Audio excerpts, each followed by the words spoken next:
My name is Carolyn, and one on Sirio Kakat. And so Nastidio. I'm 72 years old. How? I live alone in a small apartment in Pineville, North Carolina. And I've seen a lot in this life, but nothing, absolutely nothing, prepared me to hear what I heard from my own daughter's mouth the day I brought her a birthday cake. Have you ever thought about what you would do if someone you raised with all your love said, the best gift would be if you just died? Sometimes we spend our whole lives believing that love is enough, that it is enough to give, to care, to be present when you are. And is so it doesn't, that a child would never be able to turn his back, especially after everything we did for him. But here comes a sentence, a half-open door, heads in, a look of contempt, and everything collapses inside us. I know what you're feeling there, on the other side, because I also thought, how could this happen to me? But it happened. And in this video, I'm going to tell you what came after that sentence, which I did, and how, in silence, I put an end to a story that had been stealing my soul for years. Because there are things that not even time erases, but it teaches, and a lot. But before we dive into the heart of this story, I need you to know one thing. On that birthday that should have been all joy, I heard from my own daughter the phrase that no mother in the world should hear, a phrase that still echoes inside me as if it had been said yesterday. And it was there. It was there, with that $200 cake in my hands, shaking, that something inside me broke and, at the same time, began to be born. Houndel, I so hastened up the so. I will not tell you now what I did afterwards, but I can say that the silence that came after that sentence changed the destiny of all of us. And before I continue, honey, if this story touches you in any way, if you understand this pain that we keep quietly in our chest, I ask you to leave your like and subscribe, not as a favor, but as a gesture of company, because telling this here hurts, and it's easier to share this memory when I feel like I'm not alone. I arrived at my daughter's house just after 9 in the morning. The sky was still cloudy, with that autumn wind cutting through our skin, and I held the cake box tightly in my lap, trying not to tremble. It was a beautiful chocolate cake with strawberry frosting and Belgian chocolate shavings on top. It cost a lot, $200, but I wanted to make it beautiful. He wanted to please. Rebecca has always been picky about these things. I asked the driver of the app car to wait while I climbed the steps of the balcony. Her house in South Park was worthy of a magazine, one of those with a white facade, large windows, a perfectly pruned garden, and me, there, with cold fingers and even colder heart. She opened the door with the face of someone who had been bothered. He didn't hug me. He didn't smile. He just said a dry hi, looked at the box in my hands as if it were an unimportant package, and turned his back. Entered. The house was silent, as if it wasn't anyone's birthday. No music, hands, cow creatures. No smell of food. No balloons. She walked into the kitchen, opened a bottle of white wine, and looked over her shoulder, asking, "Do you want a glass?" I shook my head, still standing. "No, no, ciao," not knowing where to leave the cake. She pointed with her chin to the countertop. Oh, you can put it there." I put it carefully, as if delivering a fragile gift, waiting for a reaction. She didn't even look properly. I stood there and asked about the boys. "The twins? My grandchildren?" "No," she replied, without looking up. "They are with David." I told him I wanted to spend the day alone. It took a few seconds for me to understand what that meant. She didn't want a party. I didn't want cake. He didn't want children. And, as I would soon discover, oh, he didn't want me there either. Rebecca leaned on the bench, stared at me, and said, "We need to talk." The way she spoke gave me a twinge in the pit of my stomach. I sat in the high chair in the kitchen. What is y'all? What? Trying to maintain my posture. When's it called you? Of course, daughter. And that. What's wrong? She took a sip of the wine and what? As if to say, owing to rain. Well, do you know what would be the best birthday present for me? I smiled. No. Trying to guess. No. What? What? She looked me straight in the eye and said, without blinking, "If only you would die." No. I froze. The world seemed to stop. The sound of the refrigerator, the ticking of the clock, the wind outside, lace. Everything disappeared. I felt like my heart had forgotten to beat for a few seconds.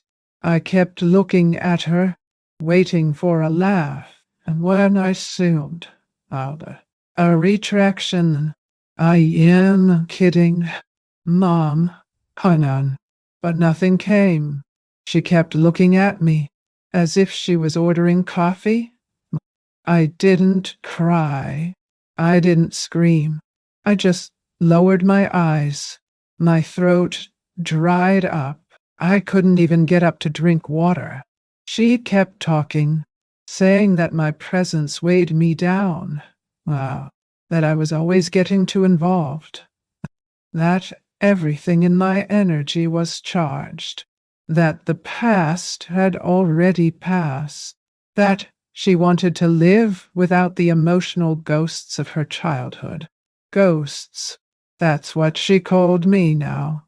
No, we had known. A ghost, you know. There are things that we hear, and the body doesn't react at the time. But inside, it's as if someone pulled out our roots. I carried that girl on my lap when she had a fever at dawn. I sold my wedding ring to pay for college. He took care of the grandchildren so she could travel. I made food, lent money, prayed. I existed because of it. And there it was, serving me death as a gift. Allow me to pause here, because I need to ask something. Have you ever felt that? Have you ever had someone so close that they turned to you and denied your existence as if you were a nuisance? Because I know there are a lot of people listening to me now who have experienced something similar. Maybe not with the same words, but with this same venom. If this touched your heart in any way, comment below with a short sentence, just so I know that I'm not alone in this pain. It can be I've lived it. It's true. Or even a day in Siam. It touched me. How? Sometimes, just by reading these words, we feel that we are not so alone in the world. After that moment, Rebecca turned her back and went upstairs. I stood there, motionless. I unch, nush, oh, looking at the cake. There was no one else to give it to. I didn't even have the courage to open it. I grabbed my bag, got up without making a sound, and left. The driver was still waiting. I got in the car, and he asked, "Did everything go well there, Mrs. Carolyn?" I could only answer with a weak smile and a yes. My son. Oh, but inside, but inside I was no longer the same. The way back home was long, even though it was only 20 minutes. The sky had darkened, and it seemed that everything inside me had darkened as well. Do you know when the body returns home?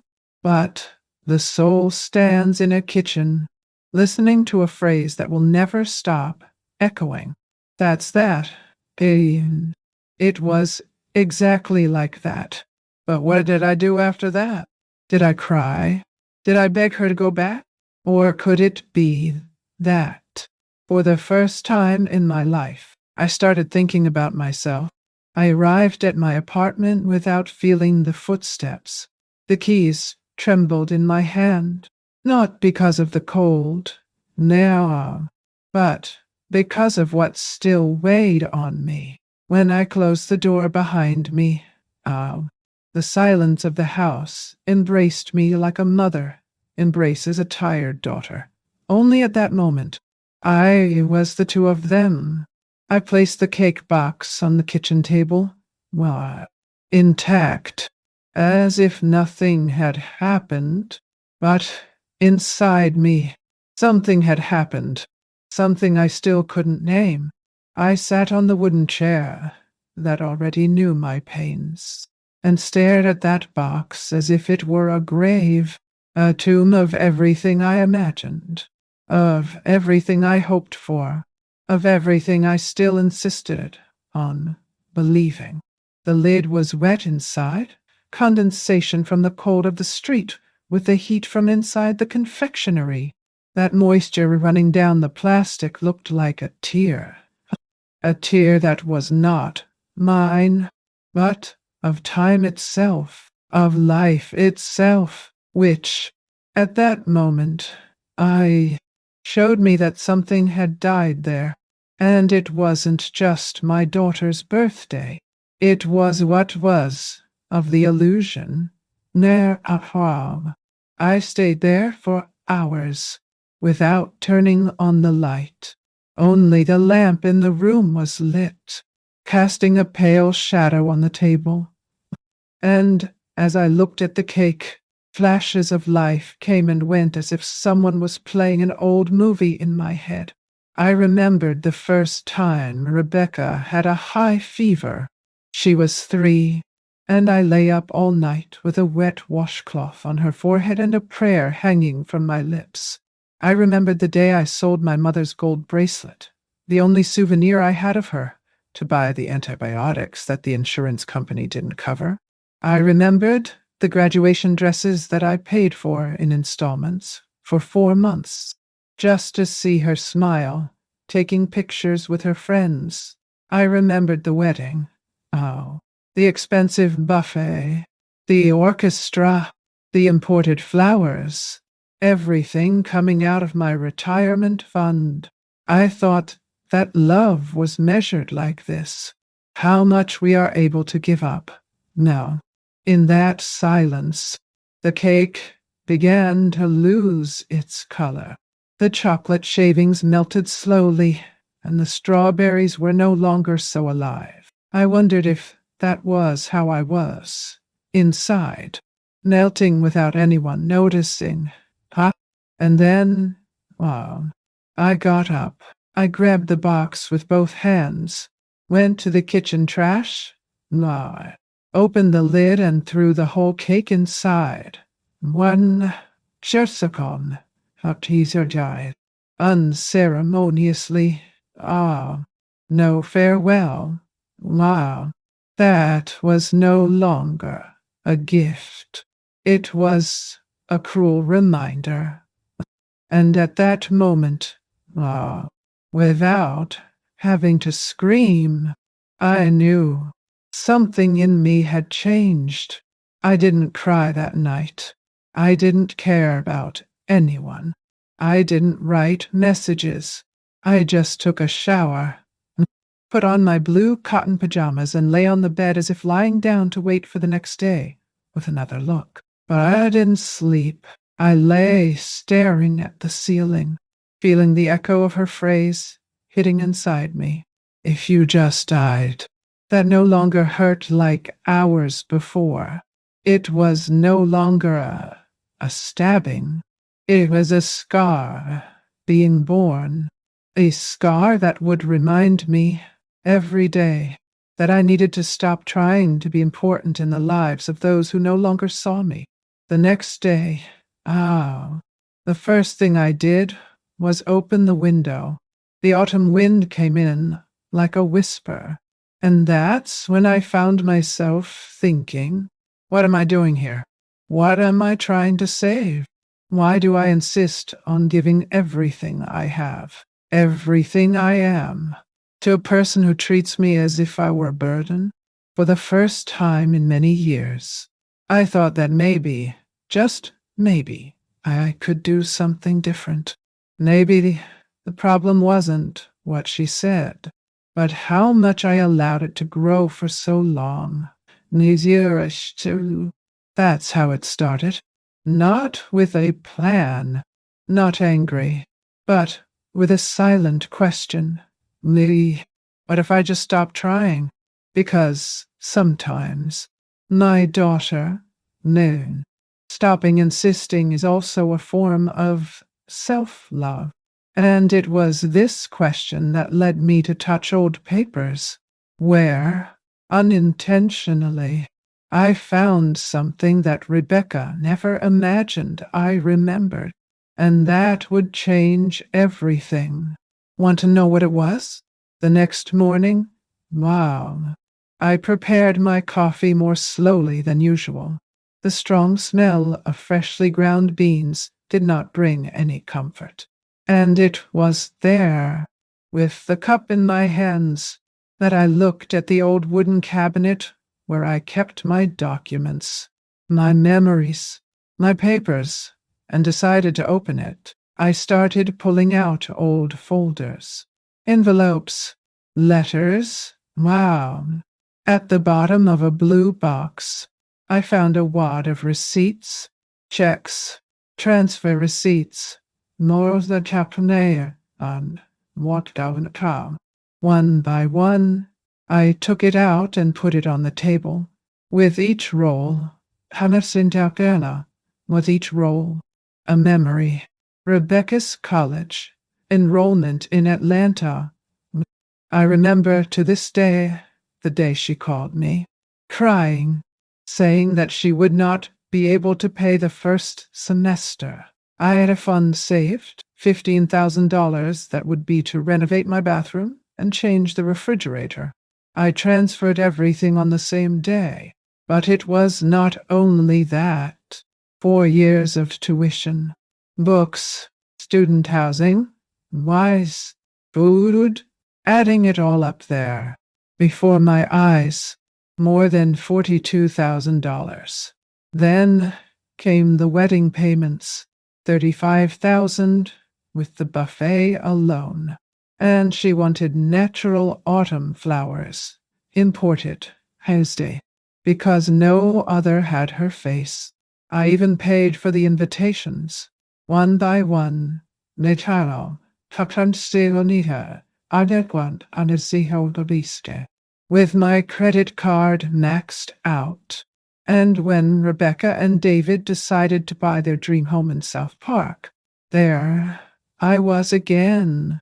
They asked me for a temporary loan to complete the down payment, $150,000. I remember shaking all over the agency when I signed on as a co-signer on the grant. But I said to myself, It's my daughter's house, my grandchildren's home. Oh, guys, it's worth it. No. And I believed it, with every part of my body already tired. I kept pulling the papers. Christmas statements. Oh, children's birthdays. Summer courses. Boys' braces. 3,000 each. Paid in 6 installments. I remembered the day Rebecca wanted to take a meditation course in Sedona, Arizona.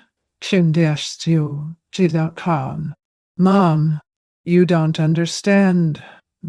This will heal my emotional. I sold my retirement shares and sent the money. Why? Ha! I never knew if she really was. When I finished adding up, Leo, pound, without exaggeration, there was more than $460,000 spent over 45 years. Almost half a million of love, of sacrifice, of renunciation. Ah, I kept looking at that number as if it wasn't real, but it was. It was the portrait of a lifetime dedicated to planting in other people's soil, hoping that one day the flowers would come back to me. I opened a smaller box, where I kept some letters. No, I be letters that she herself had written to me as a teenager, full of I love you, thank you for everything. Mom, Mom, I kept reading that and thinking at what point gratitude had turned into contempt. At that moment, the thank you became you get in my way. And then, deep down, I found a photograph that knocked me down.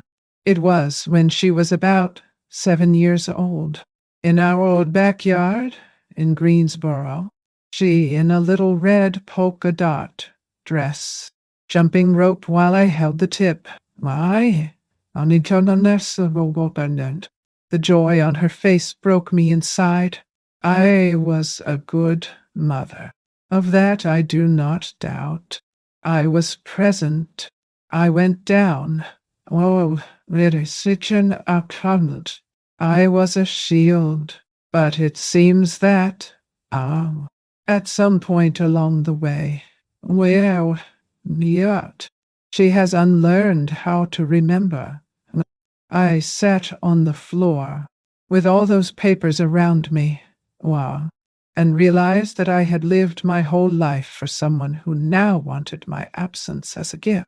And it was there that a new question was born in me, stronger than pain. What if what I had built during all these years could still be used? Not for her, but for me? Have you ever had this thought? To look at everything that has happened in life and ask yourself, what if I gave it to myself now? Because it was then, at that exact point, that I began to understand what would come next. And the most curious, it's just that everything was recorded, even the power I thought I didn't have anymore. Do you want to know what I'm talking about? Just wait to see what I found in the next folder. 2 days have passed since that damn birthday. 2 days when I got up, made my coffee, made my bed, and stared at the wall as if she was going to answer me something. I was tired, but not that tiredness of the body. You know, it was a tiredness that comes from within, from trying your whole life to be the foundation of someone who just wants to push you out of your own story. And it was on the 3rd day, right after lunch, that I took courage. I grabbed the landline, that old gray one I still have in the hallway, dialed Rebecca's number, which until then I knew by heart, and waited. She answered on the 3rd ring. Hi, Rebecca.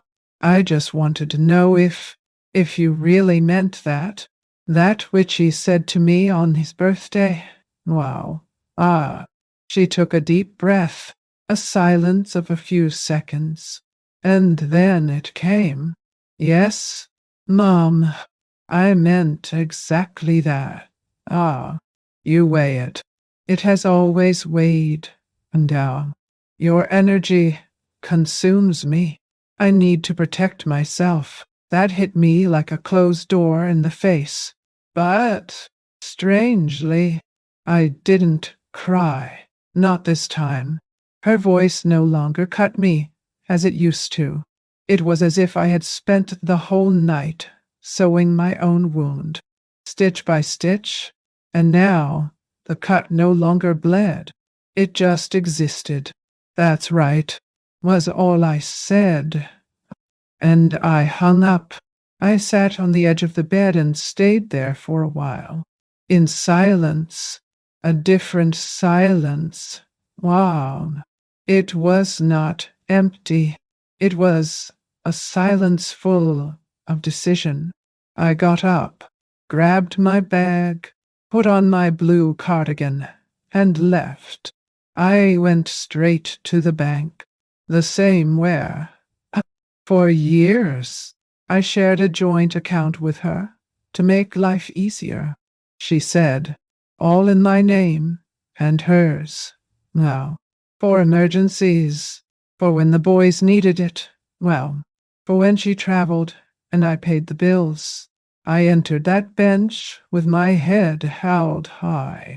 I greeted the manager, asked to sit in a reserved room, and there, we, in a firm voice and without looking away, I said, "Ma, Nisert Taktia, I want to close the joint account and transfer the $20,000 to my name, only for mine." Oh, the girl looked at me surprised. Maybe she knew my daughter? Maybe he had seen me there other times, always smiling and signing papers without reading much. But now it was different. I read every line. I signed each term carefully. When the papers were stamped and the money fell into my personal account, it was as if something had fallen back into place inside me.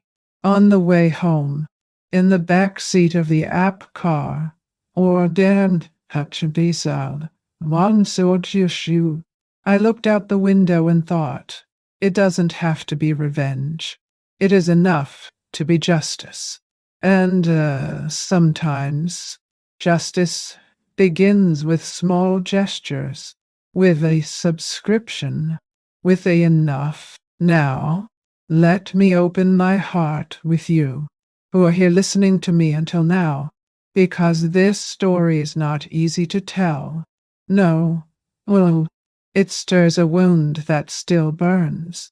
But I'm here, firm, this is sincere, sharing all this with you. Why, with an open chest and a naked soul. How so? Denta. If this story is touching you in any way, leave a like here on the video, subscribe to the channel, and voice up to this year. It's not by number. When you say do I'll catch them, it's not desire. No, I do. No. It's just that. Knowing that there are people listening to me gives me the courage to continue. And, look, I still have a lot in store to tell you, because when I returned home, with the papers in my pocket and my heart calmer, I looked at the clock on the wall and thought, now is my time. But little did I know that what I was going to discover in the following days would make everything even more serious. Do you know when you think you've heard the worst? That's that. I was wrong. The next day, I woke up with a different weight on my shoulders. It was no longer that weight of humiliation. of sadness that slowly drowned me. Ah, it was another, a weight of thought, calculation, now, a weight that said, "You're still here. Ah, you still have strength." And it was with this thought that I took out of the drawer the contract of the house where Rebecca lives to this day. That same beautiful white house in South Park, with symmetrical garden and expensive curtains in the front window. The house that, for many people, is a symbol of success, but for me, it has always been a symbol of renunciation. I grabbed a thick envelope with the mortgage papers, tied my scarf around my neck, and headed straight to downtown Charlotte. The mortgage agent's office was on the 10th floor of a glass-enclosed building, overlooking the park. I climbed slowly, real high, with the papers in my bag and my heart in silence. The attendant recognized me immediately. It had been a few years, but she still remembered me. She called me Mrs. Johnson Learmonth, with that sweet Southern accent, and invited me to sit down. When the agent arrived, I went straight to the point.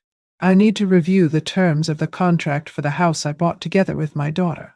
With my daughter, the one on Woodbridge Road? My name is there. I want to know how far my right goes. She opened the system, pulled out the digital file, and began to read the data carefully. Yes, Mrs.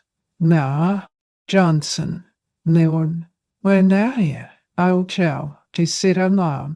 Her name appears as a full co-signatory. In addition, according to the bank records attached to the lawsuit, the lady covered 8 installments of the mortgage in the period of 2017, when her son-in-law, David Leon Deval, was unemployed and carried. This is in the base. I just shook my head with a small sigh. So, now, if I wanted to, say, to make some legal intervention, could I? She looked at me over her glasses, measuring her words. Yes, it could, technically, and during talk, you have the legal right to request a contract review, suspend benefits linked to your name, or even initiate an audit process if the house is at financial risk. Rebecca had no idea about it. She thought that what was hers alone.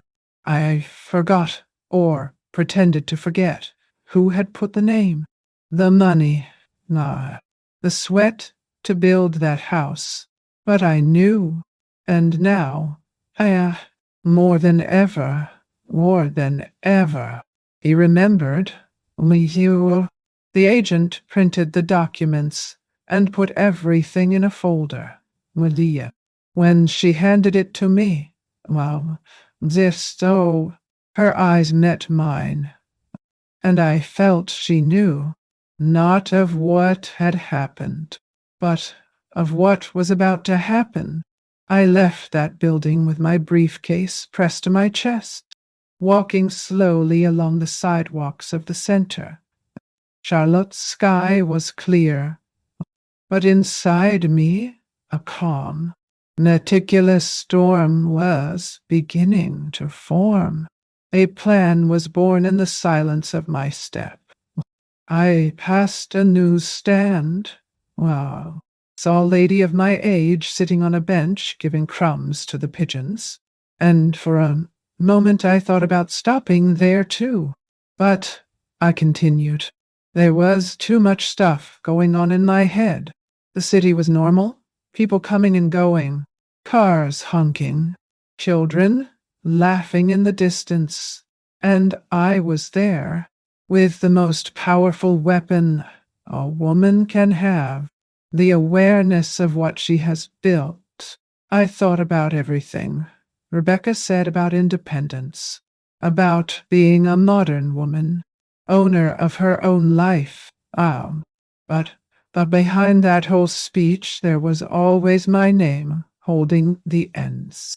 I was always the one who cushioned her falls. I was always the one who showed up when the world didn't work. And now she wanted me to disappear. Well, maybe it was time for me to really disappear.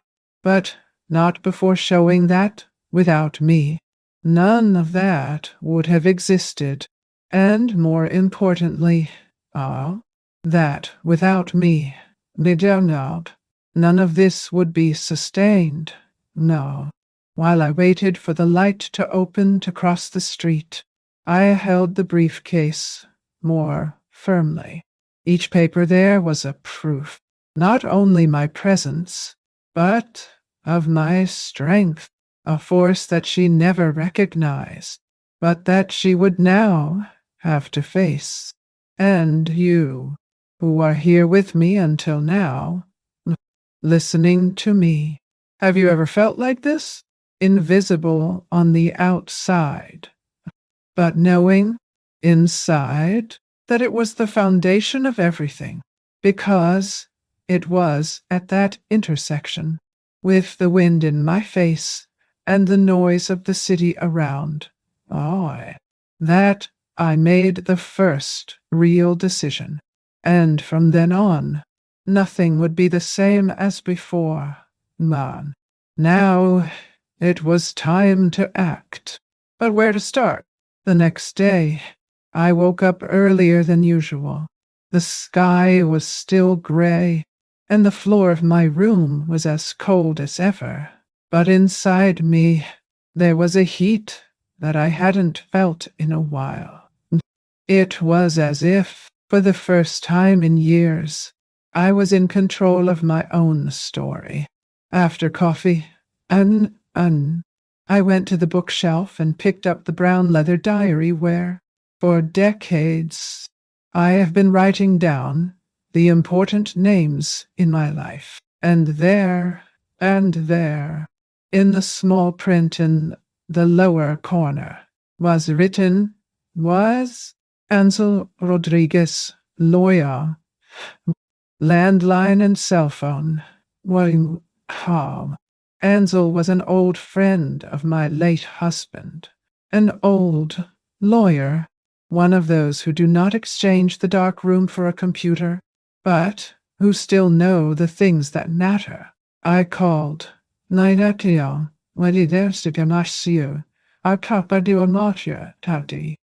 the voice on the other end recognized mine at first. Carolyn, what a good surprise. Come here this afternoon. Let's talk calmly. At 3 o'clock, I knocked on the door of his office, near Wilkinson Boulevard. Now, the bronze plaque on the outside still glowed. Even with the years, he welcomed me with that smile at the corner of his mouth that he always had. The same brown blazer. His eyes steady. He offered me tea. We sat down. No. I told him everything. No rush. From the cake to the call.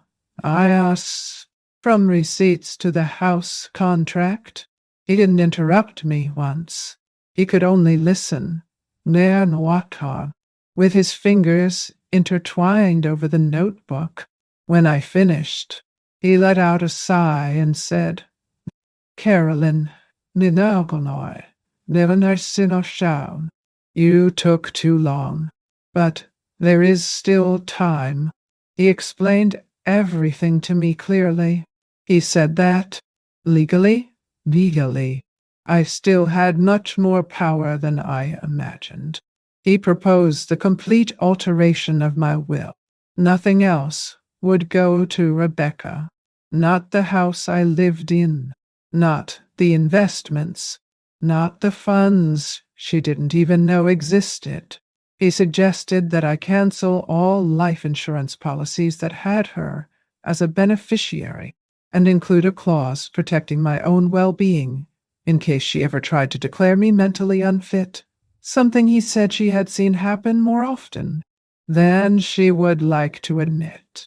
I listened to everything and nodded, not angry, but with that calm that only comes when we have cried everything we could.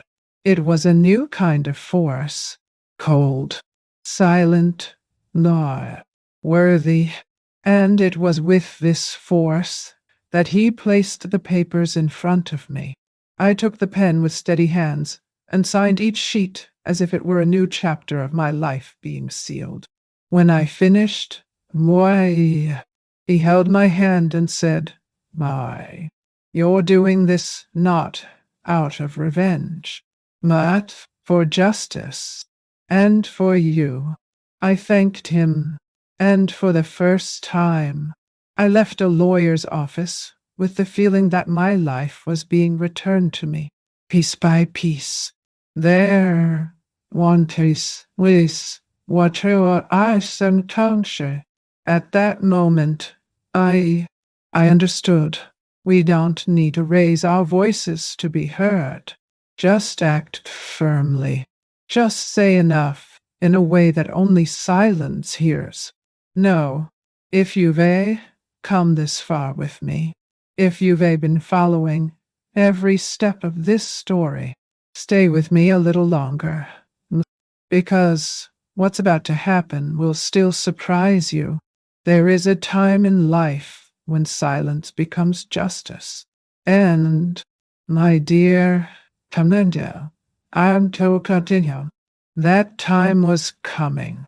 I left the office with a red briefcase under my arm and a knot tied in my chest. The sky was still gray, mud, but I swear I saw a sliver of light opening up on the horizon. And, hey, as strange as it may seem, the first name that came to my mind when I got in the car back home, it was my granddaughter's, because maybe she was the only one still able to hear what I had to say. Would she understand? Why, did her blood still remind me of my embrace? That Friday, I was sitting in the armchair by the window, with my chamomile tea and a blanket on my legs, watching the afternoon slowly fall over Pinville. It was a peace that I hadn't felt in a long time. No phone ringing, no charge disguised as affection, just the sound of the wind stirring the leaves outside and the crackling of the old wood in the house. And it was in this good silence that the phone finally rang. I looked at the viewfinder. Rebecca, no. I took a deep breath. I didn't answer at first. I let it play one more time before pressing the button. "Hello?" I said, "Oh," in a firm but calm voice. Mom, I need you today. It's the boys' presentation at school, and David is curled up in the office. Can you come here tonight?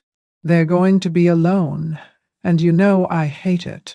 For a second, that old part of me wanted to answer with an automatic yes, but another, younger, or perhaps older and finally awake, held my mouth.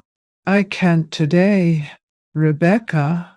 Now, silence on the other end of the line. I felt the shock. "What do you mean you can't?" Mom, just stay here while I come back. You always did that. You are the grandmother. It is your obligation to help. You asked me to disappear. Remember, I'm starting now." Oh, Hirin. She was speechless. For the first time, there was no immediate response. After a few seconds, her voice came back higher. "You're being childish. Mom, aren't she?" drastic. This is cruel. Cruel is what you told me on your birthday. I'm just learning to respect your request. You told me I'm a burden, so in easing it up. And I hung up. No anger, no tears, just firmness. Firmness of someone who has fallen many times, and now decided to stand up. I stared at my phone like someone looking into a mirror. How? It was the first time in 45 years that I had said no without feeling guilty, without hurting inside. Well, I felt a lightness, a new air coming through the house, a smell of freedom that I had never tasted before. Let me ask you something. Have you ever had to say no to someone you love deeply just to be able to survive within yourself?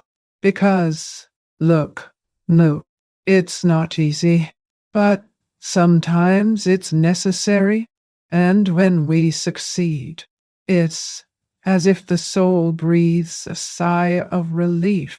If you've been through this, comment here for me, just so I know you understand me.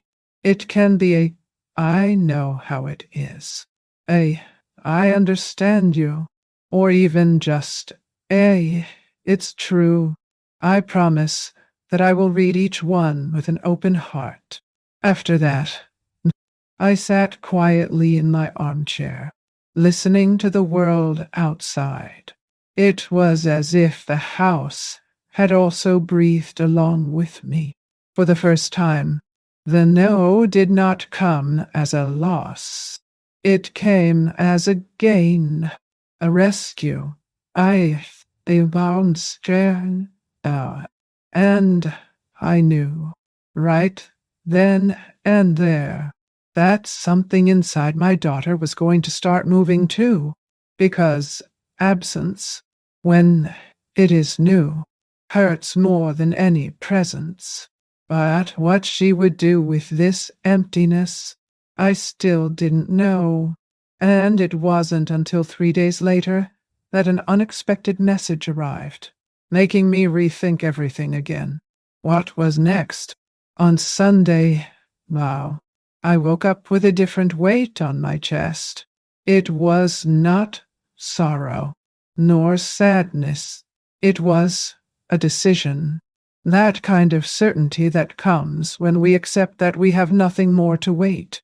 I got up slowly, made my bed with the same care as always, prepared my coffee, and then sat at the table with a sheet of cream paper, the kind I saved for special occasions. I took my blue pen, the same one I used to sign my wedding, the birth of my daughter, and now, oh now, my farewell, and started writing. Rebecca, lie. If you're reading this, it's because I've already decided to leave. But don't worry, it's not to die. No, it's to live. For years, I devoted myself to you with everything I had: time, money, health, love. I remember every sleepless night, every laundry I washed, every dish I made, every door slam I swallowed in silence. I remember his tears, his victories, and even his silences. You have been my reason for living for almost half a century. But there are some truths I need to tell you. In your college, I spent $42,000. At his wedding, $35,000. At the entrance of his house, $150,000. The Christmases, no, they're outstored to hell. The birthdays, the gifts, the courses, the boys' dental braces, the last-minute dinners, the temporary loans that never came back. I added it all up. Rebecca, that's more than $460. Zero. But the most expensive thing of all was not the money. It was my absence of myself. It was having ceased to exist as a woman, as a person, to be his base. You asked me to disappear, and that's what I'm doing. But now I'm here, with dignity. I have attached to this letter the documents that Ansel has prepared. The removal of your name from my will, the cancellation of the insurance in which you were a beneficiary, the closure of the joint account, the revision of the contract of the house, of which I am still a co-signatory. In not doing this out of revenge, Rebecca, in doing it for me. Oh, you already have your life. She already has her house, her husband, oh, her children. Ah, now it's my turn to take care of mine, to read a book late without waiting for the phone to ring, to sleep with a light soul, to be, in short, wow, just Carolyn. I signed my name calmly. I wiped away a tear that was not of pain, but of liberation. I folded the paper carefully, and I put it in a beige envelope. Then I went to the hallway closet and grabbed the red folder where the documents were. I put it all together.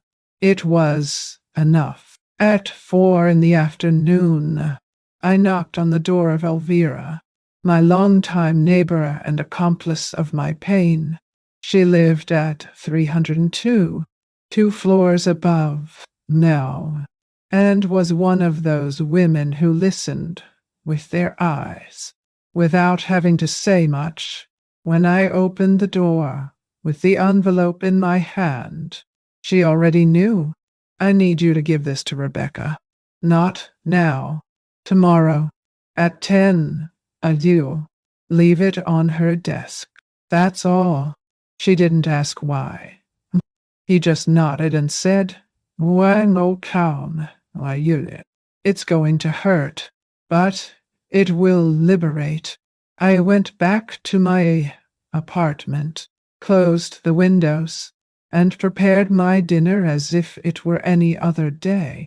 But my heart was elsewhere. For the first time in many years, I didn't feel trapped. I felt like I was finishing an entire chapter of my life.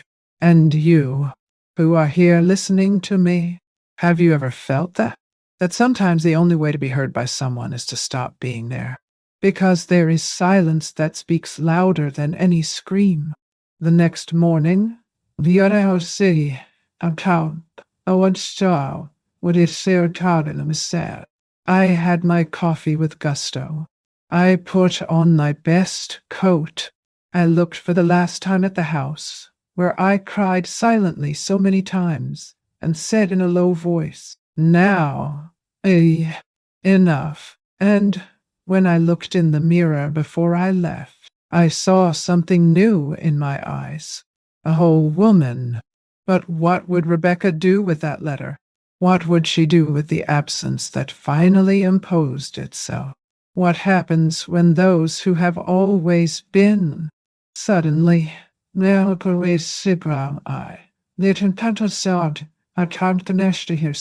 isn't it anymore? That, my dear, only time would show, and it would begin at that very moment. That morning, the sun hadn't even shown up when I got up. Not because I was sleepless, but because I woke up with such a great calm, so new that the body wanted to get up before the world. The kitchen was silent, and even the wall clock seemed to mark time with more respect. I put water to boil, cut some slices of bread. Oh, muttered calmly, and sat alone at the table, as always, but feeling for the first time that alone was no longer a punishment. It was my space, a gift. I stood there for a while, with my hands on the hot cup, feeling the steam rise and entangle my thoughts, but not in a bad way.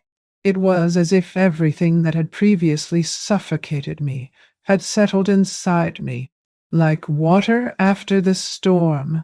I didn't cry. No, no. I didn't go back to my memory. Wonder.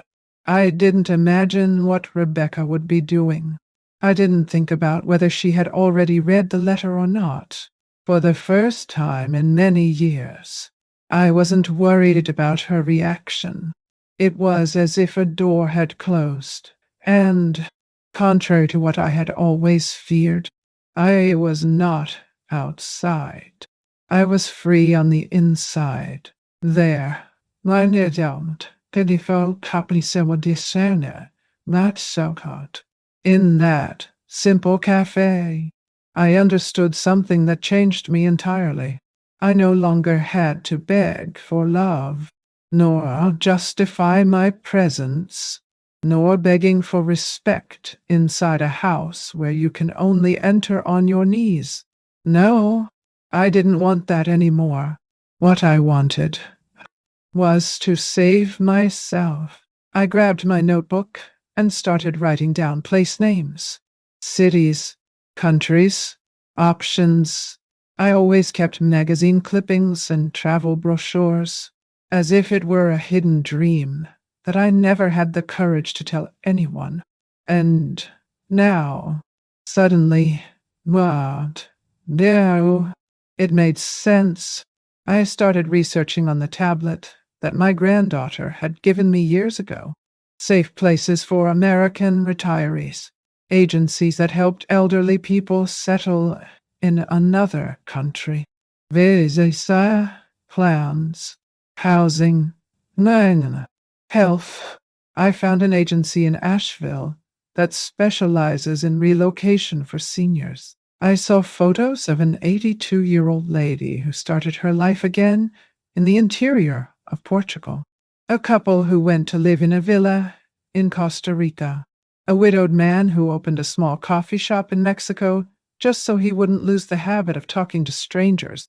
I read each story as if it were my own, and in the midst of so many possibilities, I felt that there was still time to start something else, to breathe another air, to look at myself in the mirror and like what I saw. And maybe, so, you're the one listening to me now. Now, on the other side. Maybe you're going through something similar, feeling that you have lived too much for others, that you have given your all and received back only silence or contempt. If this piece of my life can become a mirror or a hug for someone, will it help me to carry it forward? Like and subscribe here to the channel. It makes more difference than you think. Sometimes a small gesture of yours here helps a woman like me to continue sharing truths that have been silent for too long. I went back to writing in the notebook more firmly. I wrote the word freedom. I underlined it twice, and I wrote a sentence below that. I swear to God, I never thought would come out of me. Am no longer the woman who asks to stay. Now, I am the woman who chooses to leave. That same afternoon, I called the Asheville branch. I spoke with a young woman named Susan, sweet as honey, who listened to my story with respect. She explained each step to me. Guided me about documents, asked me my wishes, and I said, "More, yes," clearly. I want a place where my presence is not a nuisance. where my age is not a reason for invisibility. I want a song of peace and a little sunshine. Why, she smiled on the other end of the line. How? And he said he would help me. I hung up the phone with my heart pounding, not as someone who runs away, but as someone who finally chooses himself. But would this choice be accepted?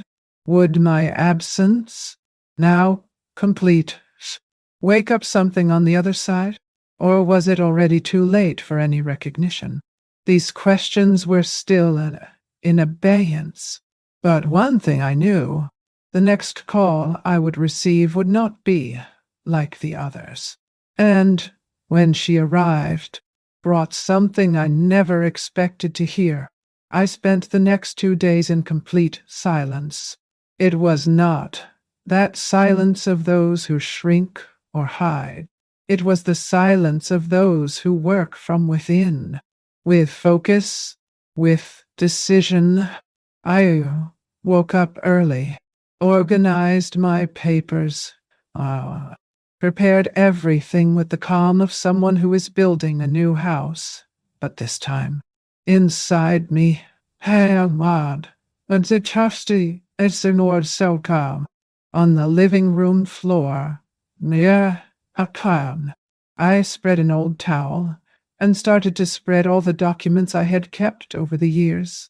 Old receipts, signed contracts, bank statements, proof of Rebecca's college, the down payment on the house in South Park, the mortgage installments I paid when David became unemployed. Each roll was a concrete reminder of how much I had been there, how much I gave myself, how much I was the ground she walked on without ever thanking her.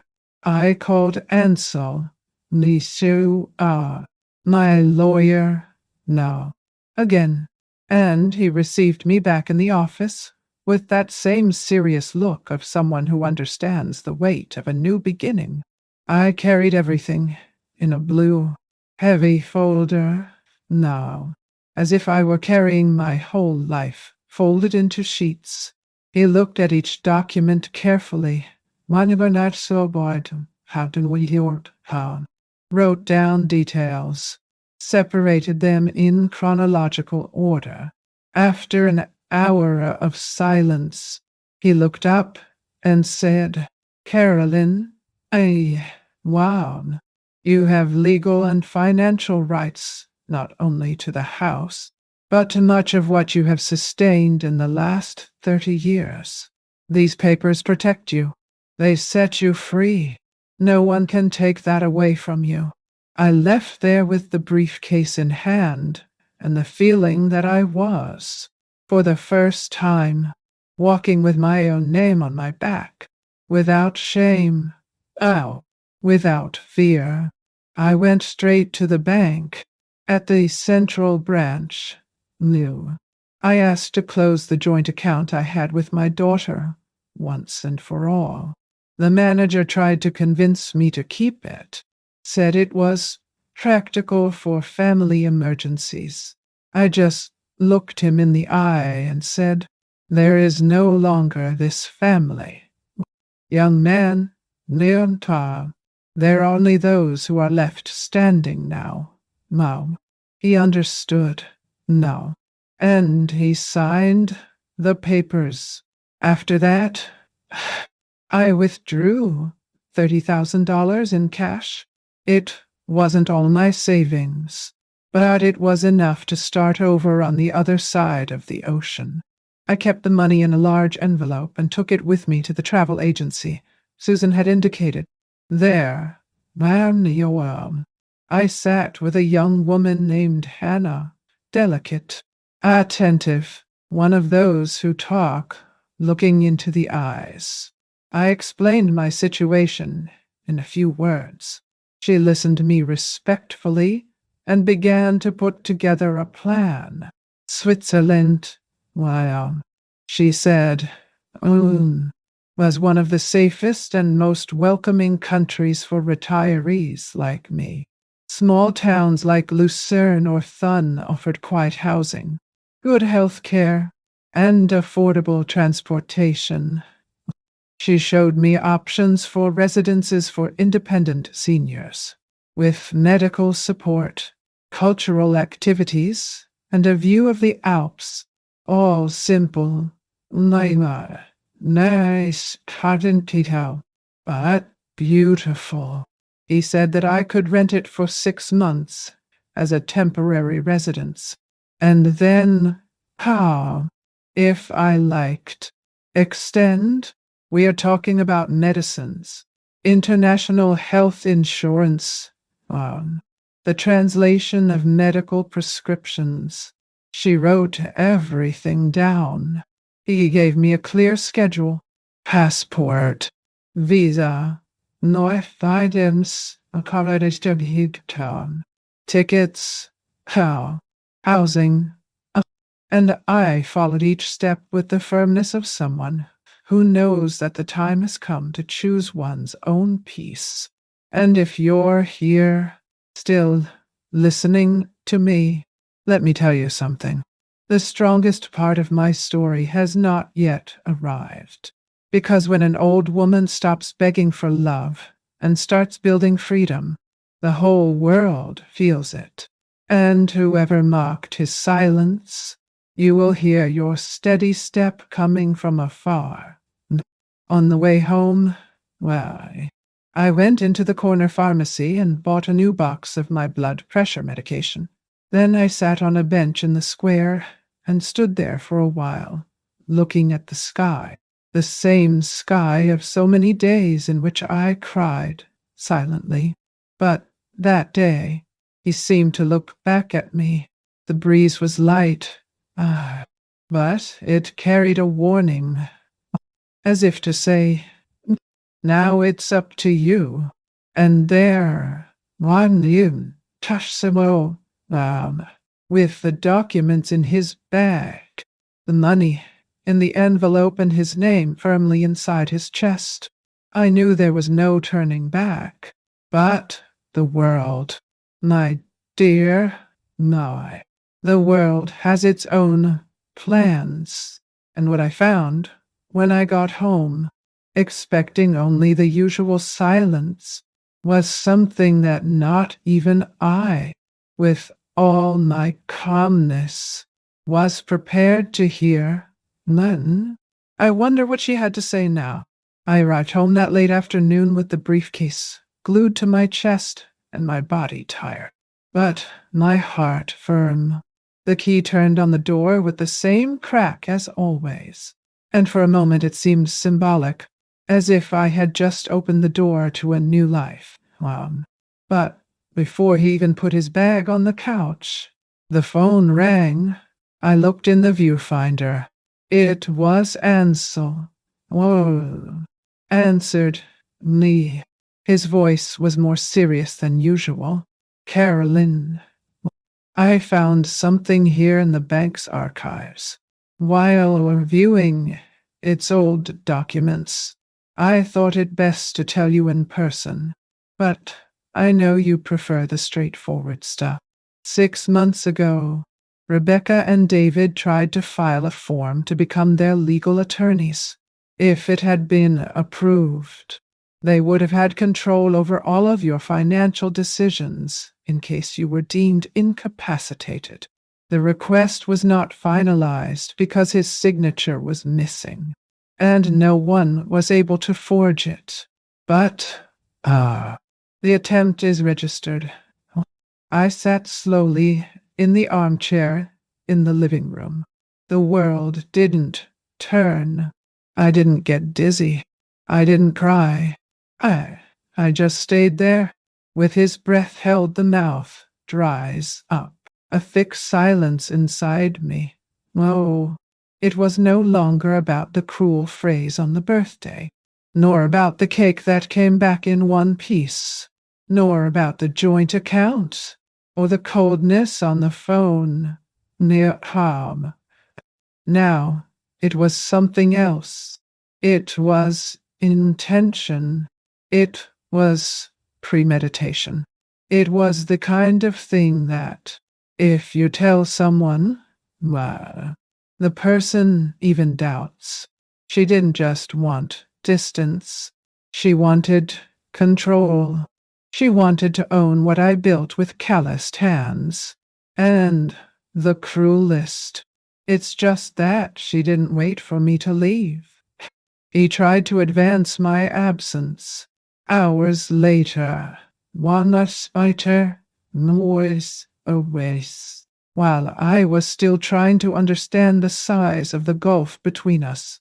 I knocked on Elvira's door. I needed to talk to someone. We sat on her porch, each with a cup of tea, and I told her everything. She listened to me with that quiet way of someone who feels together, but knows how to respect the spaces of the other. When I finished, she looked at the backyard and said, as if commenting on the weather, "No, don't stir. I didn't want to be a gossip, but not a few months ago, Rebecca commented to me in the elevator. I said something like, soon this house will be mine anyway. I thought it was just a force of expression, but now, seeing all this, I stared into the void, and I thought, there are betrayals that are like a thin blade. They don't cut it right away. Wow. They come in slowly, nay, tearing through the inside in silence. And when you realize it, he has already lost too much blood. And you know, when they saw because shut, there are memories that don't scream, but they never leave us. That afternoon, that conversation with Elvira, that phone call from Ansel, they were kept in a place on my chest that no one touches. And maybe you there, on the other side, might also have a memory like that, a phrase, a gesture, a discovery that turned you inside out. If you do, share it here in the comments. It can be just a word, a short memory. Sometimes sharing hurts less than keeping. That night, I didn't sleep early. I stayed in the living room with the lights off, just listening to the city outside, cars passing by, life happening, me, and I was there, intact on the outside, alone, but decided on the inside. How? Because there, sitting alone, I understood once and for all. She didn't make mistakes on impulse. How you? She chose to be that way. He chose to erase me little by little, while smiling in the Christmas photos. And now, Lady High, so Tinto and two. Now she would have to deal with what she sowed. But what I still didn't know is that days later, fate would find a way to put everything out in the open, in a way that even she couldn't deny. And when that happened, now is was she come? Ah, my dear, it was like watching the mask fall in public. Are you ready to know what came next? Because I still remember every detail. And to this day, I shiver just telling it. The noise at the door was dry, impatient, but 3 hard beats, a short break, 2 more fast ones. Minori, what to do? I already knew it was her. Rebecca, the same rhythm she used since she was a teenager when she wanted me to open it soon, when she thought the world should revolve around her mood. Nailed, so. At that moment, I was not afraid. None. I just took a deep breath, adjusted the collar of my gray cardigan, and went to the door. I opened it slowly, without haste. She was there, new, in the hallway, with her eyes lit with anger and her short breath, holding her cell phone in one hand and the huge purse in the other. Did you cancel the joint account? Was the first thing that came out of her mouth. There was no hello. There was no, how are you? Only the accusatory tone, as if I had committed some crime. I shook my head once. Steadfast, I canceled. Why? Why? Mom? Nadia. The voice came louder. No. Trembling. Do you have any idea what you're doing? The impact it has on my life? In the lives of boys? Their school. Namdidi Sao. Malunagafi. I shan't fa. The house bills. You simply disappeared. How do you have the courage? Morbius. I was silent for a few seconds. I observed her there, so different from the girl I was cradling, so far from the young woman that she cried in my lap after the first one out of school.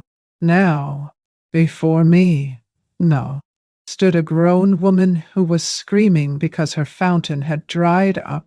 Rebecca, for the first time, am listening to what you asked for. She stopped. What do you mean? You wanted me to disappear. Didn't you say? On your birthday? You said the best gift would be if I died. I didn't die, but am leaving. Of your life. From the obligation to fix everything for you. From the function of being your mattress for when the floor sinks. She tried to interrupt. That's not what I meant. You're misinterpreting. I was nervous. You always dramatize everything. When I raised my hand, without rudeness, just a calm gesture, to ask for silence. I didn't come to argue, and I don't need to understand any more either. I'm just telling you what's going on. I redid my will. I canceled the insurance. I protected everything that is mine. And you, Rebecca, you need to learn to walk on your own legs. I was by your side for 45 years. Now, it's up to you. She began to cry. Und where did he so cry? Those low sobs she used since she was a little girl when she wanted to manipulate. He leaned against the wall of the hallway, dropped his bag on the floor. You're abandoning me. You're turning your back on your own daughter. Well, why stay for show? What will they think of you? What will they say when they know that they have left their grandchildren? Wow, that he left without even warning? I approached slowly. Mom looked into her eyes and said, wow, people who really love will understand, and whoever judges, he never knew my story. I'm walking away angry. I'm leaving with peace, a peace that cost me dearly, and that now no one takes away from me. She stared at me with a blank expression. For a moment, I saw in her a mirror of the frightened girl she once was. But it passed quickly. Pride screamed louder inside her. He wiped his face angrily, picked up his bag from the floor, and said in a harsh whisper, "You're going to regret it when you need me. Don't count on me." Wow. I nodded. Neo Khan. I know. And yet, wow, I don't go back. She turned, pressed the elevator button hard, and entered without looking back. When the doors closed, the corridor fell silent. And I stood there, one happy Jew, feeling a wind that came in through the window of the stairs and chilled my legs. But inside, ah, inside I was whole. Ah, I went back to my apartment. I closed the door carefully. I went to the window, pulled back the curtain, oh, man, and looked at the darkening sky. There was a lone star, shining brighter than the others. And at that moment, I thought, not every confrontation needs a shout. Sometimes the most powerful firmness is the one that comes in a low voice. And you, there on the other side, you can understand. Have you ever lived a moment like this? When you had to say no calmly, even when everything inside you was shaking? Share it with me here, now, in the comments. I want to know your stories too. But look, if you think the story ends here, it doesn't. Because what did Rebecca do after that? It was beyond anything I could imagine. And what happened to the house? Everything changed. You won't believe it. The papers were delivered on a Monday morning, straight to the mailbox of the house in South Park. Registration with warning. The brown folder contained everything. The new will, how, signed and notarized. The cancellation of family health insurance, which for years I paid without ever being reminded at Christmas. The definitive withdrawal of Rebecca and David as beneficiaries of any fund of mine. And, finally, we've now talked in Madame Sishabao, the legal revocation of any financial power of attorney linked to my name. It was like closing a company that never made me profit. Only emotional damage. Rebecca called David in a panic. It was Elvira who told me, because a friend of hers lives on the same street and heard the argument on the sidewalk. They said that she screamed with the phone in her hand, that she couldn't believe what she was reading. And soon after, the calls began. What? First 1, then 3, then 7. High. In less than 2 hours. The landline phone in my office sounded like an alarm. Rebecca, Rebecca, Rebecca? I didn't answer. Not because I wanted to take revenge, but because I knew that if I did, she would use every minute to distort, manipulate, victimize herself, and I was no longer willing to explain the pain she never wanted to hear. I took out my cell phone. I opened the contact list, and for the first time in my entire life, I blocked my own daughter's number. The pain came. Of course it did. It is not easy to do this. A woman carries within her an invisible line that always connects her to her children, even when they pull, cut, step. But I had already shed too much blood for this call. Now, I needed to stop myself. That afternoon, I went to the travel agency, with Hannah's help. I bought my ticket to Zurich, departure scheduled for 3 weeks later. Together with her, I also closed the temporary housing for 6 months in a senior village on the outskirts of Lucerne. A beautiful place, with fresh air, medical infrastructure, cultural activities, and a view of the lake that looked like something from a movie. When I told you, I returned home and started packing my things. I carefully chose what to bring. A box with old photos, my favorite blanket, my recipe books, the two dresses that still made me smile in the mirror, the important documents, and my picture frame with my mother's image. The rest, I donated. No, I sent books to the community library, clothes to the neighborhood church, pots and dishes for Elvira to share among her nieces. Each object that came out of my apartment carried a piece of the past, and, at the same time, made room for something new. It was like shedding skin, a slow but necessary farewell. And in the midst of all this, I didn't cry. The truth is that, after a while, we discover that tears do not wash certain wounds. Only time and distance can do this. And I was doing both.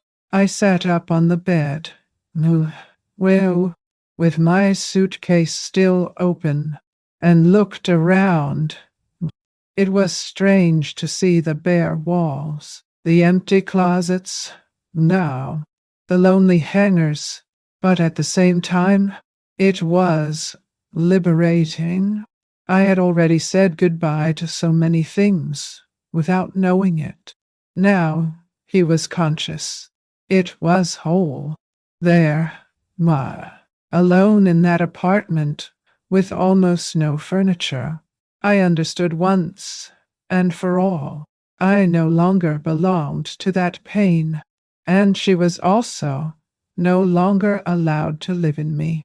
But I felt that something was still missing, as if, before leaving, talk von Sarah, Atensty Elgabot. Fate had reserved one last piece, one last visit, one last sound, and when he arrived, he did not knock on the door in anger. It went into the form of silence, and then, an unexpected voice.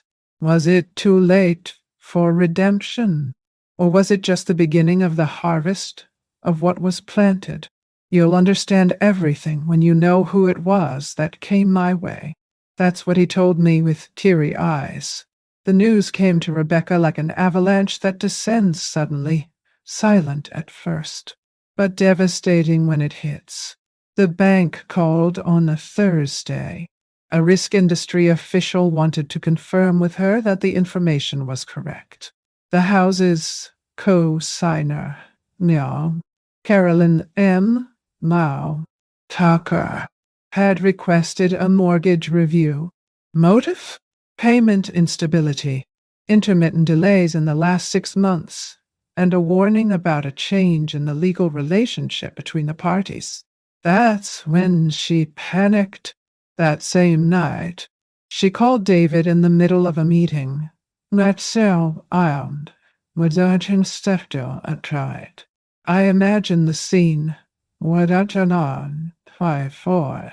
Because Elvira told me after she heard the screaming on the phone. Rebecca cried, said that her mother was destroying everything, that it was pure revenge, that I was senile and needed to be contained. But what she called destruction, it was just a consequence. It was harvest. David, in turn, tried to solve it the way he always did. Arrogance and improvisation. Neil knew. The next day, all night, she went to the bank in person and tried to renegotiate the installments, saying that her mother-in-law was an unstable lady and that everything would be reversed soon. But little did he know that his own job was hanging by a thread. His company, which was already facing cuts, let him go the following week. Without his $6 a month, and with the house bills still skyrocketing, the twins' private school, car financed, wanted to, credit card full, the castle began to crack. I learned about all this little by little, in small pieces. A neighbor commented to Elvira that the garden of their house was unkempt. The mother of one of the boys' classmates told her that Rebecca had taken the twins out of ballet class. Small signs of an empire that crumbles in silence. None of them reached out to me directly, but the attempts under the hood continued. Rebecca hired a new lawyer, one of those young people who sell themselves as solvers. He filed a request for reevaluation of the will, tried to contest my sanity, saying that a lady who cancels everything overnight may be suffering from dementia, but the expert report that Ansel anticipated was already in the process.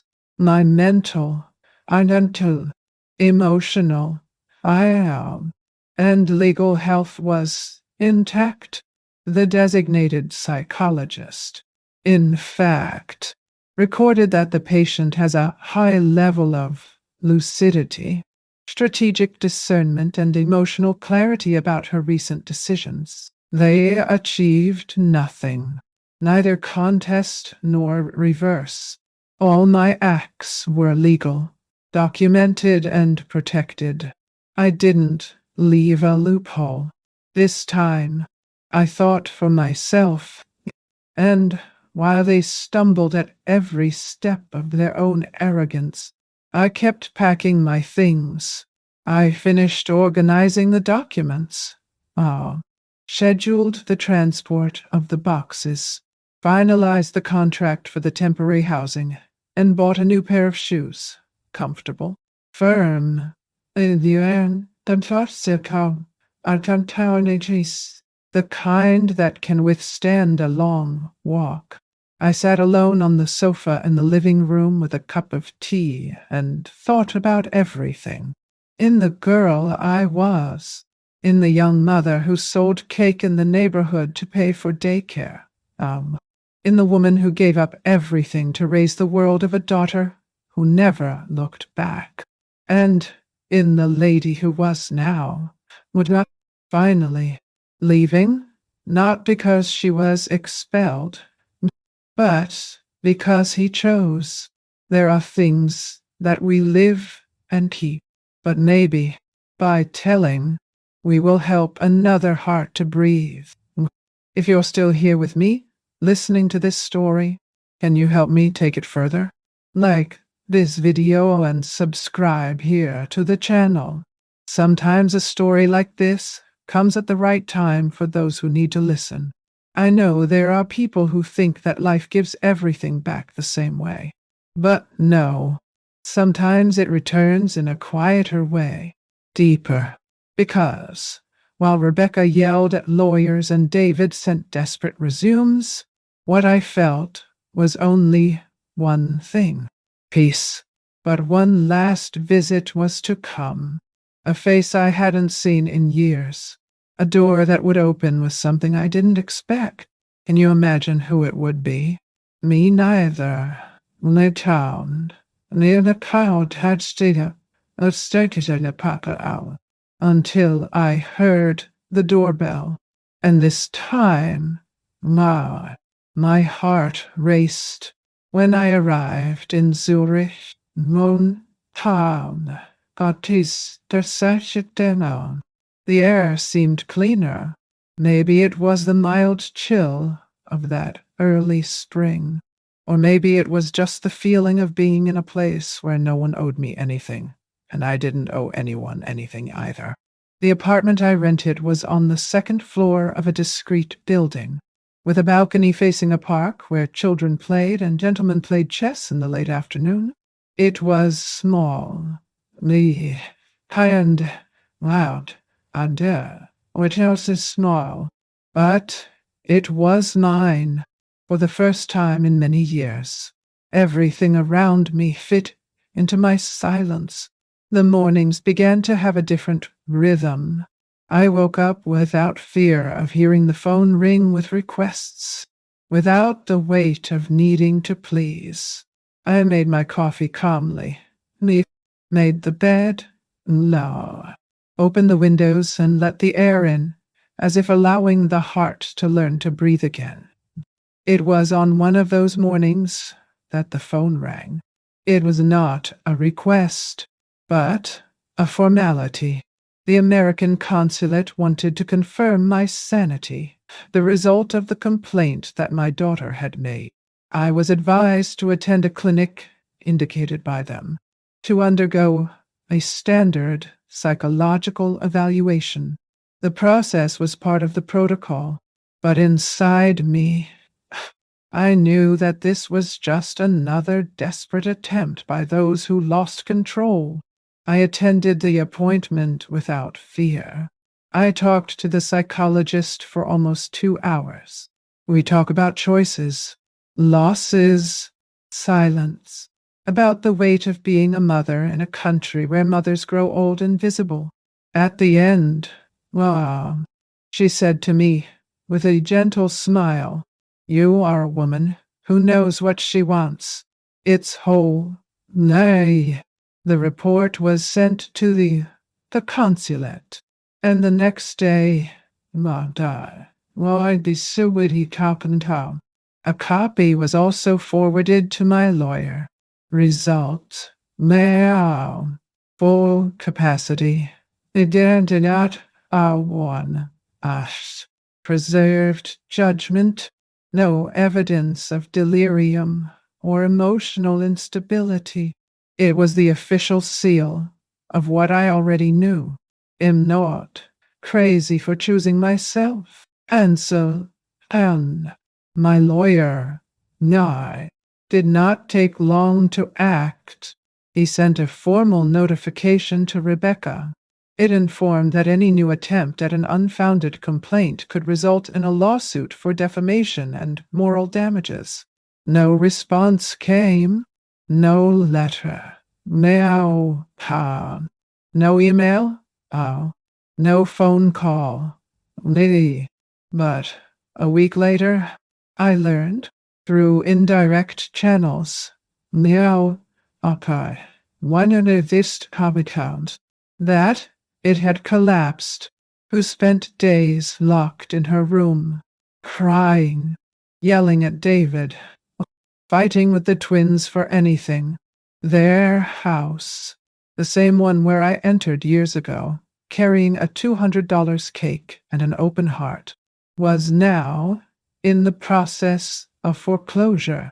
Yes, the bank did not accept any more renegotiation. With the accumulated delays and the removal of my name from the legal guarantee, the mortgage became a time bomb. David tried to appeal, but was unemployed. Rebecca had no compatible income, and creditors aren't like mothers. They don't love, they charge. And me? I was at the fair, buying flowers, a bouquet of yellow tulips, fresh, still with dewdrops. I returned home with them in my arms, and a bag of fresh bread. I placed the flowers in a glass vase on the table, arranged the chairs, and sat there, just to watch the sun coming in through the window. It was there, in that simple scene, that I realized how different I was.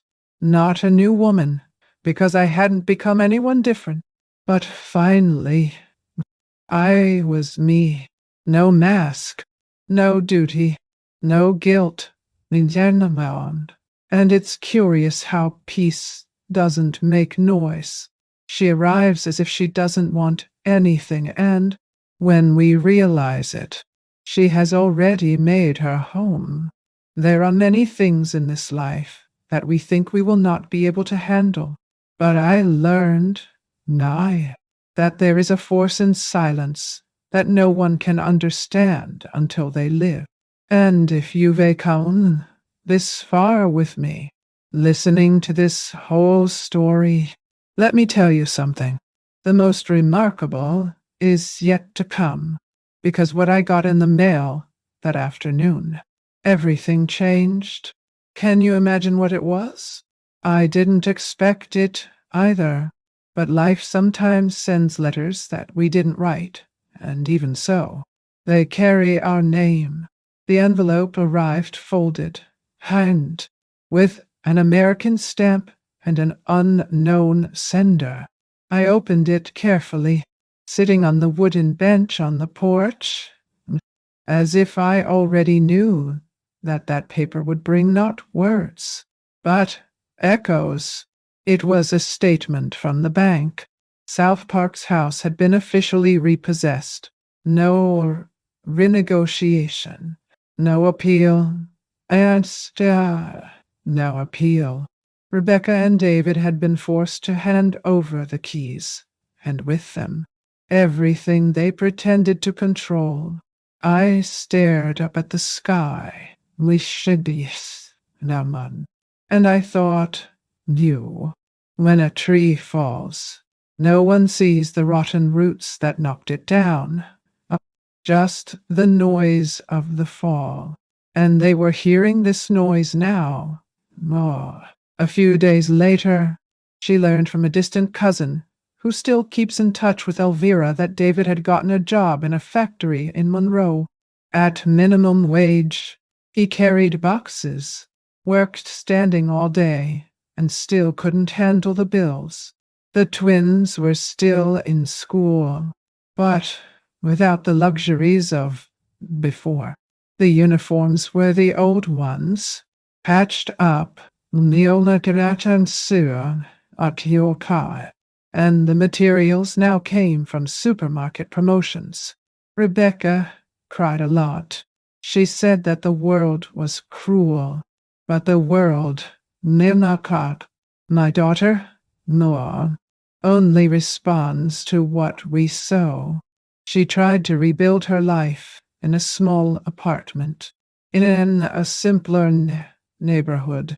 It is said that the furniture was improvised, that the room smelled of mold, and that, for the first time, she had to deal with what she called ordinary life. He tried to regain friendship with some colleagues, looked for relatives, but words travel faster than we think, and that's when something unusual happened. I published a letter, not with a name, nor an address, but with feelings, an American blog aimed at women over 60. I told, under another name, of course, the story of a mother who was betrayed by her daughter, and who one day heard from her own mouth, what the best gift would be if you died. I wrote with an open heart, without wishing harm, Leon, without pointing fingers, just narrating the pain of those who were forgotten after giving everything. In less than a week, the text went viral. Comments came from the four corners. This story gave me goosebumps. I was also abandoned. It touched me. It's true. Many knew that the woman in the letter was me. Others were suspicious, and some just felt that, somehow, that pain was also theirs. Rebecca discovered the text. Someone sent it to her, and, well, even without my name, she knew, because the truth, when wide open, has the power to recognize its owner and to shame him. It didn't take long for the whispers to begin. In the circle of the twins, old school, at the social events she still tried to attend, everyone knew. She came to be seen as the ungrateful daughter, the one who lost everything, not because of bad luck, but because of an excess of pride. It was then that she tried one last gesture. He asked Elvira to mediate a contact, a call, a letter, a visit. No, but Elvira, no, with the firm sweetness she always had, replied only, Avenanaba, Hasidurdiorgodwa. Carolyn is all right. He is happy, and now, Pauno, QK. And, at the moment, how? It is unavailable. There was no more insistence, neither tears nor threats, only silence, a heavy silence, full of regret that we only hear when we are alone and when it is late. And, while all this was happening, I was here, buying flowers again, learning a few words in German from the ladies of the village, drinking chamomile tea with honey cookies. It's curious how justice, when it is done in silence, weighs more than 1,000 judgments. And even without raising my voice, I recovered everything that was taken from me. Dignity, peace, the choice of who I wanted to be. But there was still one last envelope to open, one that would make me review a memory that, until then, I kept locked away. Do you risk finding out what was inside? Because when I saw that paper, my heart stopped. That afternoon, the Zurich sky was painted light gray, and a cold breeze came in from the balcony where I always sit to watch the city breathe. The envelope was there, in my hand, with the North Carolina stamp and a handwritten name in the corner. Carolyn Hughes. When I opened it, my hands trembled slightly, not from fear, but from memory. It was a photo. Small. I understood what you now. Old. Now.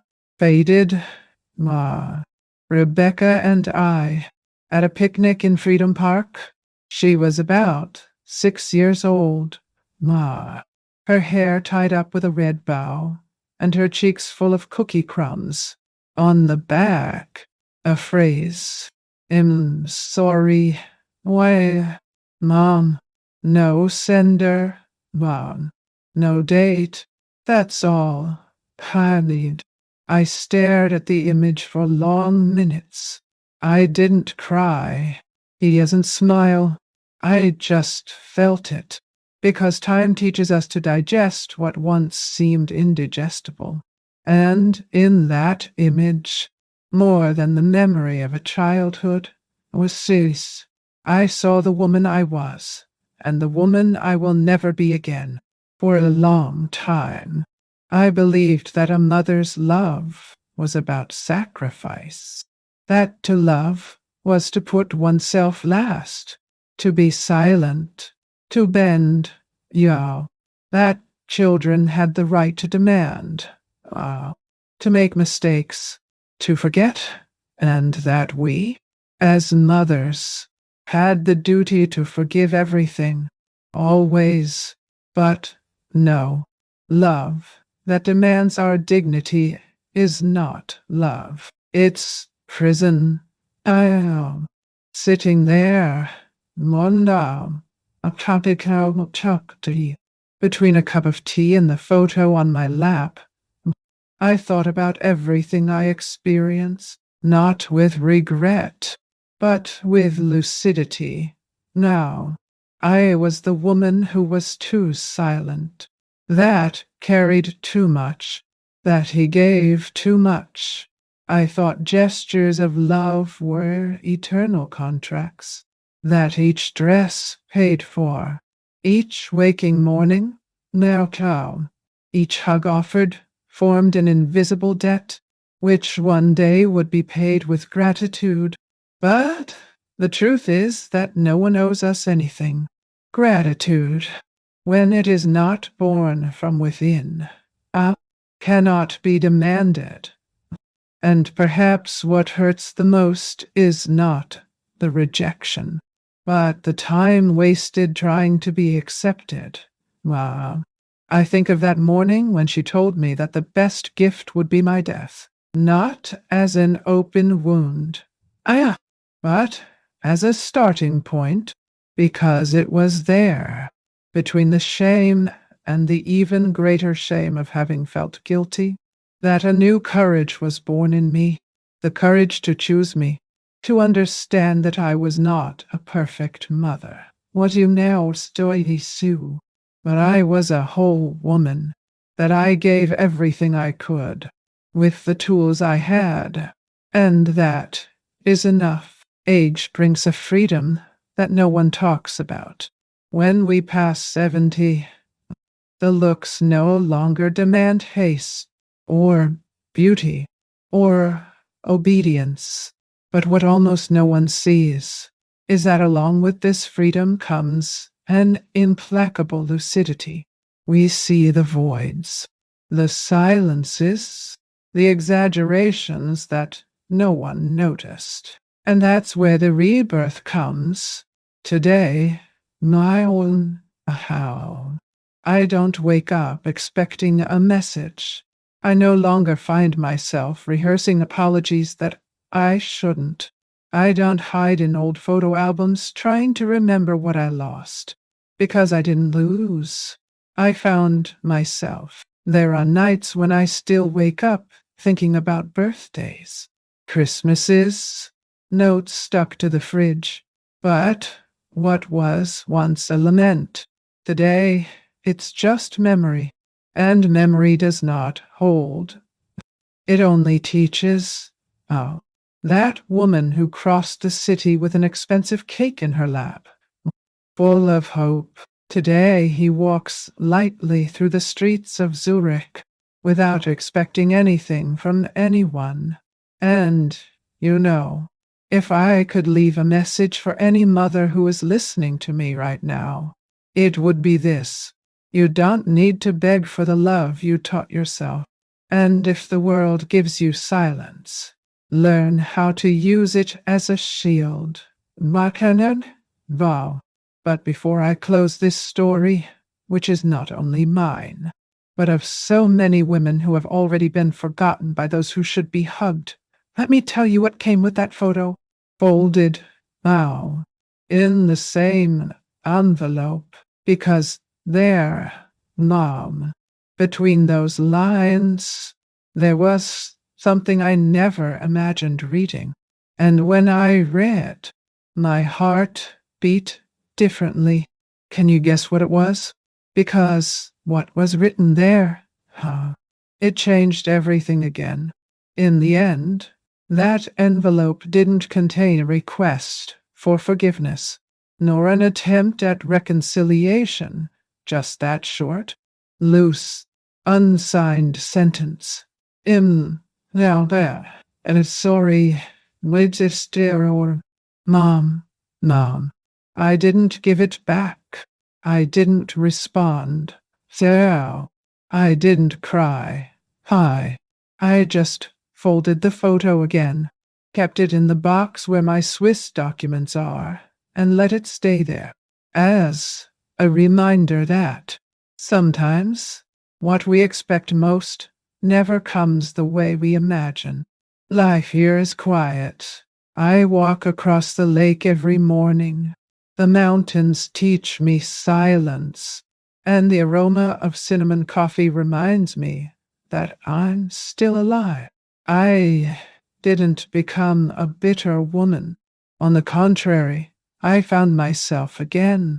I bought my ultimate corner with some of the amount I got from the mortgage, sold my old apartment in Penville, and stabilized my life like never before. The afternoons are mine now. Now, I take painting classes with other expatriate ladies. I read a lot. and I started writing. I'm finishing a book about women who gave too much. Um, Shut up too much. And then they learned to get up. I never imagined, at the age of 73, writing something that could help other women recognize themselves. But it's like they say, well, time doesn't erase, he reveals. Today I understand that what I experienced was not revenge. It was liberation. I didn't disappear from my daughter's life as a form of punishment, but as a form of rebirth. The truth is that she didn't lose me. She just couldn't hold me anymore. And that's okay, because I didn't get lost either. I found myself. When someone wishes for your absence as a gift, perhaps the greatest gift you can give, be exactly its absence, but not as an escape, as an affirmation that your life is worth more than any crumb of love. The big lesson: that true love begins when we choose ourselves. That respect is not demanded, it is built. And when it does not come, Wanyatsigwi, I too, it's time to let go. It took me almost a lifetime to understand that being a mother did not prevent me from being a woman, that being generous didn't oblige me to be submissive, and that there is a kind of silence that is not loneliness. It is freedom. If you stayed this far with me, oh, I thank you from the bottom of my heart. Telling this story wasn't easy, but if it touched your chest, if it reminded you of something, or thought of yourself, then it was worth every word. Enjoy this video. My dear, for me, this like is like a warm hug, one of those we give at the door of the house before leaving. And if you want to come back for the next coffee with me, well, subscribe here to the channel. Oh, it will be a pleasure to meet you again. Tell me in the comments where you are listening to me.